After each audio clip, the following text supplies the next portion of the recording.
தூய்மை பணியாளர்கள் போராட்டத்தில் திமுக அரசு கருணையோடு நடந்து கொள்ளவில்லை என்றால் திருமாவளவனும் கம்யூனிஸ்டுகளும் கூட்டணியை விட்டு வெளியேறுவோம் என அறிவிக்க முடியுமா என டாக்டர் தமிழிசை சவுந்தரராஜன் வினா எழுப்பியுள்ளார்.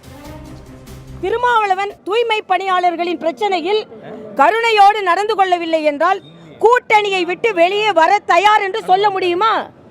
இங்க வெளியே கூட்டணியை இப்படி தூய்மை பணியாளர்களுக்கு பேசிட்டு அங்கே அறிவாலயத்துக்குள்ள போட்ட உடனே கும்பிடு போட்டு பிஜேபி வந்துடக்கூடாது, அதனால நாங்கள் எல்லாம் உங்களுக்கு கும்பிடு போட்டுட்டு இருப்போம்னு சொன்னா அநீதி இழைத்து கொண்டிருக்கிறார். இன்னைக்கு கூட அந்த வேங்கை வயல்ல இன்னும் நமக்கு தீர்வு கிடைக்கல.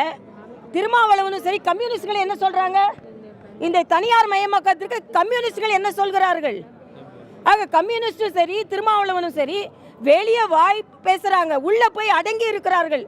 உங்களுக்கு உண்மையிலேயே தூய்மை பணியாளர்கள் மீது அக்கறை இருக்கிறது என்றால் கம்யூனிஸ்டுகளையும் திருமாவளவனையும் நான் சொல்றேன், நீங்கள் கருணையோடு நடந்து கொள்ளவில்லை என்றால் கூட்டணியை விட்டு நாங்கள் வெளியே வருவோம் சொல்லுங்க.